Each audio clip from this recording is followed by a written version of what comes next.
ام الاسما be be کے کنیتوں میں سے ایک کنیت. دیکھیں بی بی کے 9 نام ہیں. لہا تسعۃ الاسماء, بی بی کے امام معصوم کا فرمان ہے. ہماری جدہ فاطمہ کے لیے اللہ نے 9 نام قرار دیے ہیں. سننا چاہ رہے ہیں نا فضائل آپ؟ سب سے پہلا نام فاطمہ, دوسرا نام صدیقہ, تیسرا نام شہیدہ, چوتھا نام زکیہ, راضیہ, مرضیہ, مبارکہ, سیدہ, طاہرہ. بی بی کے 9 نام ہیں, اور بی بی کی ایک روایت کے مطابق 9 ہی کنیتیں ہیں. مولا علی کا بڑا حسین فرمان ہے, فرماتے ہیں کہ اللہ اکبر, حضرت فرماتے ہیں نحن الکرام وابن الکرام, ہم صاحبان کرامت اور صاحبان کرامت کی اولادیں ہیں.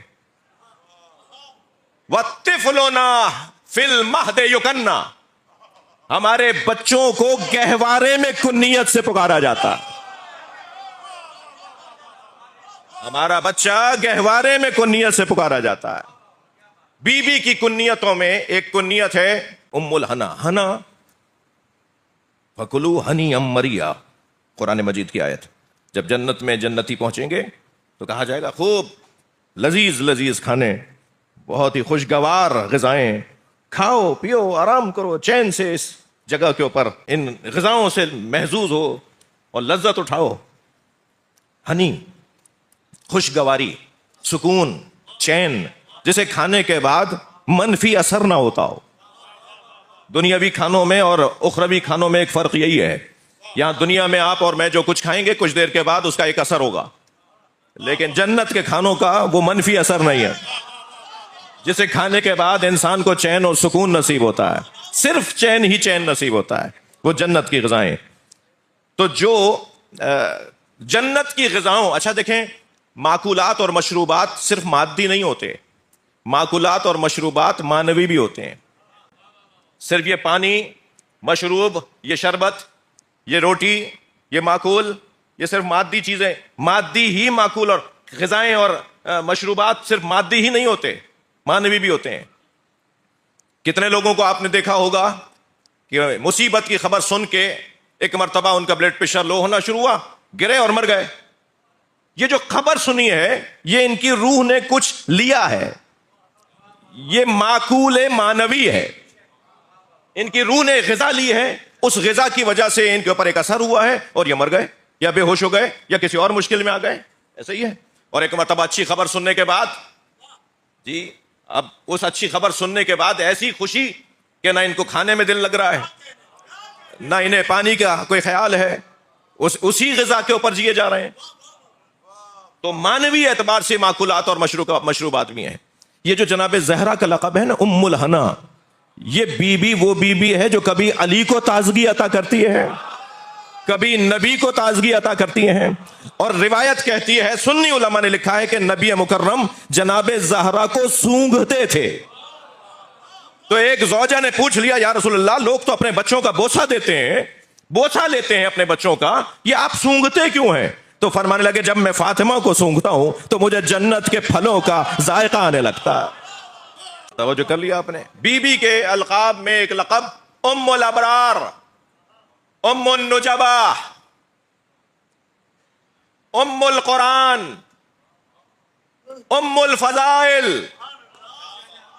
ایک وجود ہوتا ہے جو نایاب ہوتا ہے, ایک وجود ہوتا ہے جو نادر ہوتا ہے. نہ ملنے والا وجود نایاب, مشکل سے ملنے والا نادر, اور جس جیسا نہ ہو اسے فاطمہ کہتے ہیں. فاطمہ ایک اس وجود کو کہا جاتا ہے جس جیسا وجود نہ ہو. توجہ. اور ایسا دیکھیے جناب معصومہ, 2 دن پہلے حضرت معصومہ کے جشن میں آپ لوگ شریک تھے. حضرت فاطمہ معصومہ بنت امام موسیٰ جعفر علیہ السلام,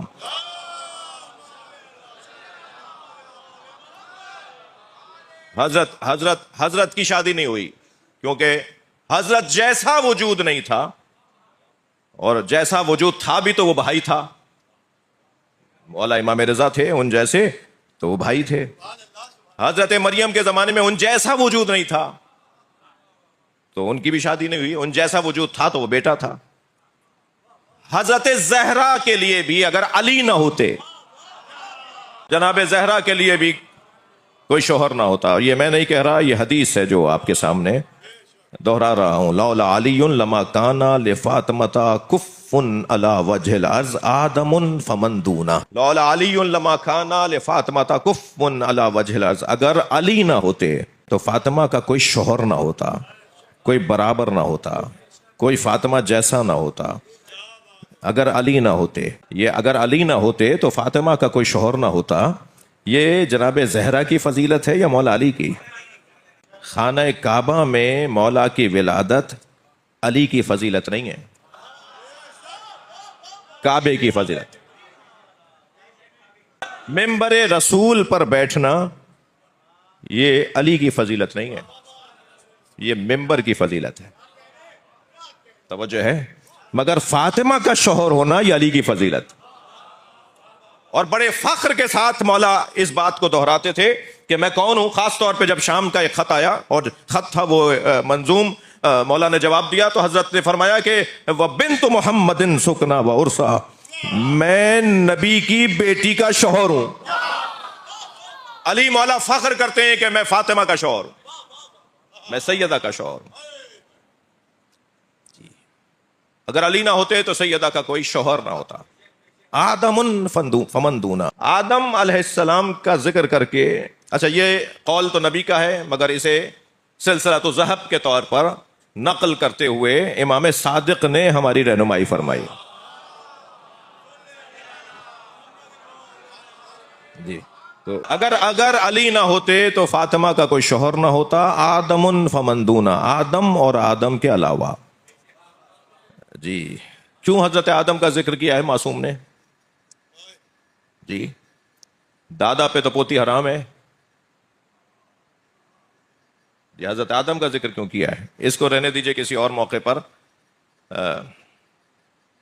بزرگ علماء نے اس کے لیے، آیت اللہ فاطمینیہ نے اس کے لیے بہت ہی حسین بحث سجائی ہے کہ حضرت آدم کا ذکر حضرت زہرا کے ساتھ کیوں حضرت نبی مکرم نے فرمایا ہے.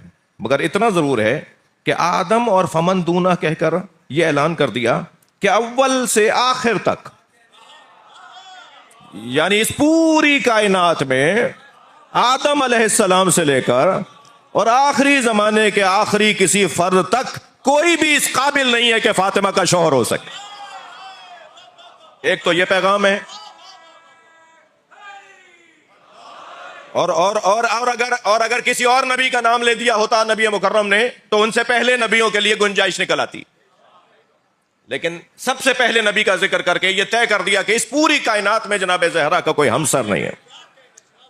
اور پھر جس کو مولا کائنات کے لیے برابر قرار دیا، اللہ اکبر، میری بی بی کی عظمتوں میں ایک عظمت کا عنوان یہ ہے کہ حسب بی بی زہرا کا ام ابیہا ہے اور نسب بی بی زہرا کا ام الائمہ ہے.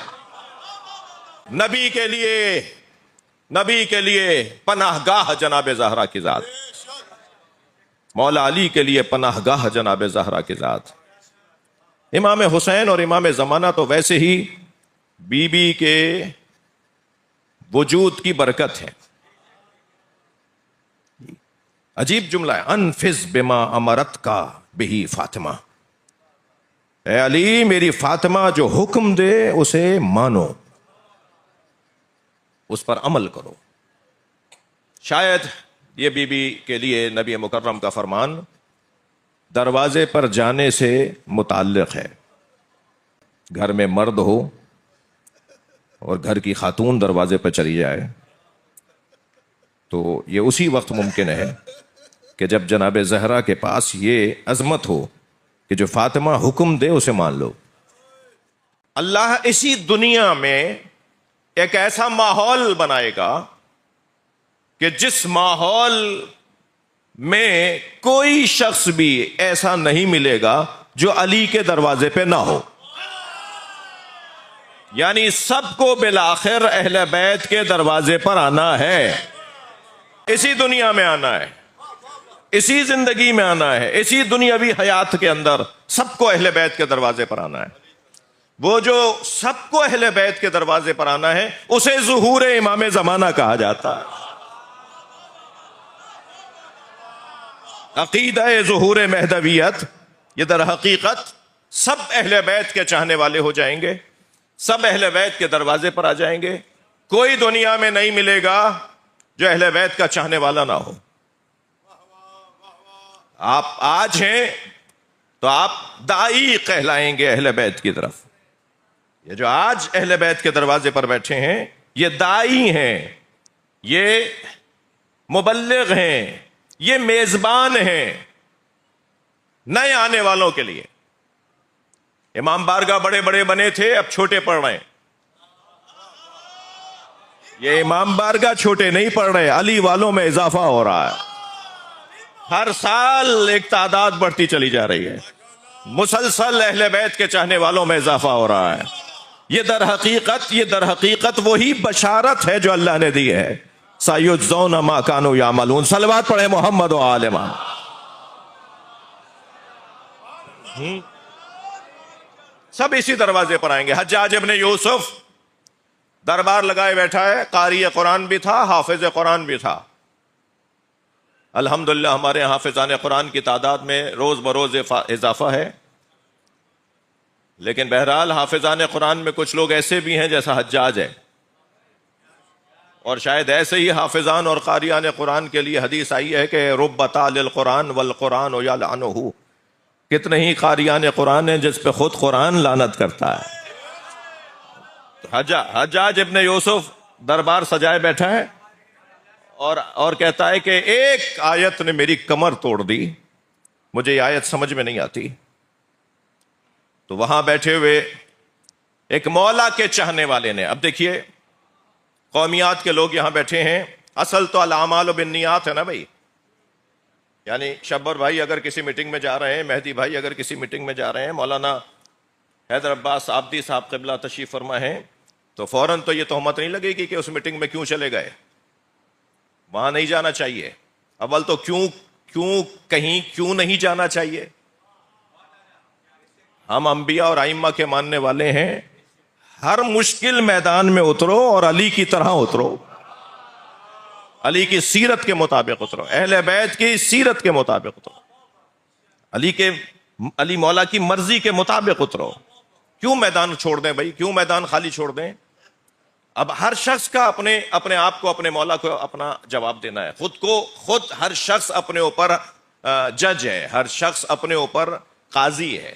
کوئی کسی اور کے اوپر قضاوت نہیں کرے گا. اور وہاں جا کے اگر حق اور بات ہو جائے، حق اور سچ کی بات ہو جائے تو کیا ہی بات ہے. تو حجاج ابن یوسف کے دربار میں بیٹھے ہیں حضرت ابن حوشب رضی اللہ تعالی عنہ. کون ہے؟ معصوم امام کے شیعوں میں سے، علی ابن یقطین جیسے شیعوں میں سے، جی حضرت ابو ذر غفاری جیسے شیعوں میں سے. حجاج کا دربار ہے. ایک مرتبہ حجاج نے آواز دے کر کہا کہ حجاج ابن یوسف کہتا ہے ایک آیت نے میری کمر توڑ دی. لوگوں نے کہا وہ کون سی آیت ہے؟ تو اس نے سورہ نساء کی آیت پڑھی، وَإِن مِّنْ أَهْلِ الْكِتَابِ إِلَّا لَيُؤْمِنَنَّ بِهِ قَبْلَ مَوْتِهِ وَيَكُونُ عَلَيْهِمْ شَهِيدًا. کوئی اہل کتاب ایمان لائے بغیر دنیا سے نہیں جائے گا اور اس کے مومن ہونے پر گواہی دی جائے گی. یوم القیامہ قیامت کے دن اس کے مومن ہونے پر گواہی دی جائے گی. کہنے لگا یہ آیت مجھے تھکا رہی ہے. اس کا جملہ یہ آیت مجھے تھکا رہی ہے. روزانہ میں یہودیوں اور عیسائیوں کو مرتے ہوئے دیکھ رہا ہوں مگر یہ مومن ہوئے بغیر مر رہے ہیں.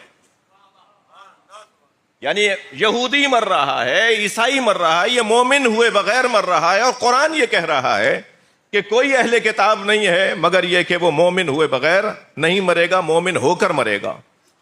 تو اب میں نے یہ طے کر لیا ہے کہ میں اپنے ہاتھ سے ان کی گردنیں کاٹ دیتا ہوں، میں خود ہی انہیں مار دیتا ہوں، اس لیے کہ یہ تو مومن ہو نہیں رہے. تو حضرت ابن حوشب رضوان اللہ تعالی علیہ کی آواز آئی، امیر جان کی امان ہو تو کچھ کہوں. میرے عزیزوں، میرے بچوں، جوانوں، ملت کے خدمت گزاروں پہ جلدی تہمت لگانے والوں،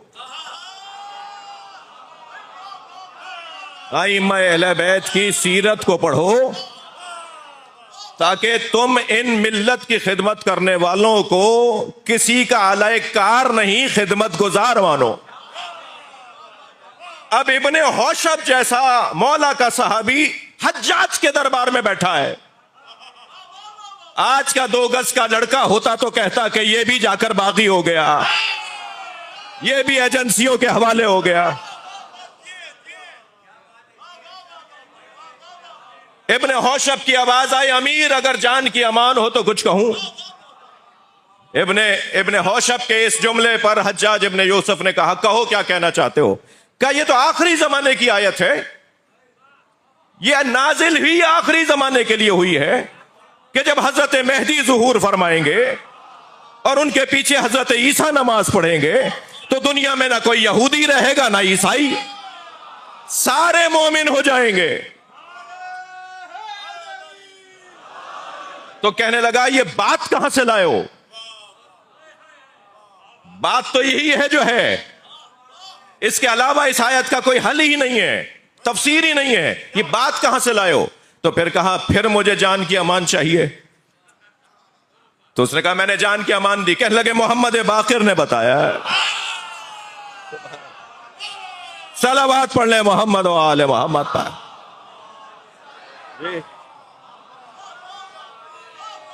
سَيُجْزَوْنَ مَا كَانُوا يَعْمَلُونَ, بہت جلد انہیں پتا چلے گا.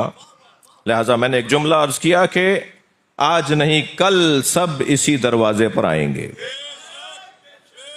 یہ جو ذکر ہے نا, اس سے زیادہ سالم, صحیح, اعلی, پر ذائقہ ذکر نہیں ہے کوئی.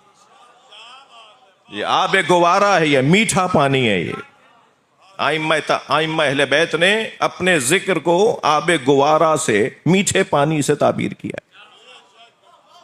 کبھی میٹھے پانی کو چھوڑ کر کوئی کھارے پانی کی طرف جاتا ہے اگر کوئی؟ تو اب یہ قرآن مجید کی آیات سے ہمیں استفادہ ہے. ارشاد ہو رہا ہے وَلِلَّهِ أَسْمَاءُ الْحُسْنَى, اللہ ہی کے لیے بہترین نام ہے. اب وہ بہترین نام کون ہے؟ اصول کافی کی روایت, بہار کی روایت, ایک مرتبہ معصوم امام جعفر صادق علیہ السلام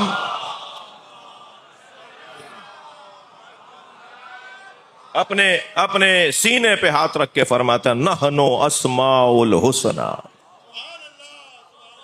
یہ آیہ کریمہ میں جو ہے نا وَلِلَّهِ أَسْمَاءُ الْحُسْنَى, اللہ ہی کے لیے بہترین نام ہے. معصوم فرماتا نحنو اسماء الحسنى, ہم ہی اللہ کے بہترین نام ہیں. التی امر اللہ ان یدعى بها, ہم ہی وہ اللہ کے بہترین نام ہیں جن کے لیے اللہ نے حکم دیا ہے کہ اللہ کو ان ناموں کے ذریعے سے پکارو. وَلِلَّهِ أَسْمَاءُ الْحُسْنَى فَادْعُوهُ بِهَا, اللہ ہی کے لیے بہترین نام ہے, ان ناموں کے ذریعے سے اللہ کو پکارو. عقیدہ توسل پہ عزیزو بہت ساری آیات ہیں, اور وہ آیات جن میں لفظ وسیلہ آیا ہے وہ 2 آیتیں ہیں قرآن کے اندر. صرف لفظ وسیلہ کی آیات 2 ہیں, مگر مفہوم وسیلہ پہنچانے کے لیے قرآن مجید میں 100 سے زیادہ آیتیں ہیں جو پیغام اور مفہوم وسیلہ کو پہنچا رہے ہیں. ان میں سے ایک آیت یہ ہے جو میں آپ کے سامنے تلاوت کر رہا ہوں. اللہ ہی کے لیے بہترین نام ہے, اللہ کو ان ناموں کے ذریعے سے پکارو. آپ سے اگر, میں ان بچوں جوانوں سے کہہ رہا ہوں, آپ سے اگر وہ جن سے ابھی کچھ دیر پہلے بات کی ہے وہ یہاں بیٹھے ہوئے نہیں تھے, وہ جن سے ابھی میں نے تھوڑا سا ناراضگی کا اظہار کیا وہ یہاں نہیں بیٹھے ہوئے, جو اپنے مجاہد علماء کے اوپر تہمتیں لگاتے ہیں نا, وہ مولانا ناظر کی والدہ کی مجلس میں کیوں آئیں گے؟ تو میں ان کی تو بات ہی نہیں کر رہا, میں تو یہاں بیٹھے ہوئے دوستوں سے. صلوات پڑھیں ذرا محمد و آل محمد.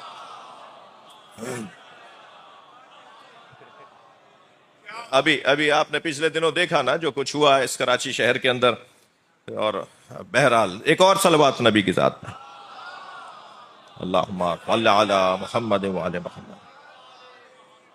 تو یہ جو اللہ ہی کے لیے بہترین نام ہے. آپ سے اگر کوئی کہنا, اور کہتے ہیں روزانہ کا مسئلہ ہے کہ ہمیں اللہ سے ڈائریکٹ مانگنا چاہیے, ہمیں ضرورت ہی نہیں ہے وسیلے کی. اگر کوئی آپ سے کہنا کہ وسیلے کی ضرورت نہیں ہے تو آپ ان سے کہہ دیا کریں کہ پہلے اپنا چہرہ آئینے میں جا کے دیکھو, تم اس قابل بھی ہو جو ڈائریکٹ اللہ سے بات کرو. جبریل امی تو ڈائریکٹ اللہ سے بات نہیں کرتے جی, اور یہ جن کا پتہ نہیں ہے یہ کہہ رہے ہیں کہ ہم ڈائریکٹ اللہ سے بات کرنا چاہتے ہیں. تو یہ جو وسیلے کا عقیدہ ہے یہ بہت ہی روشن عقیدہ ہے. تفصیل سے کسی اور موقع پر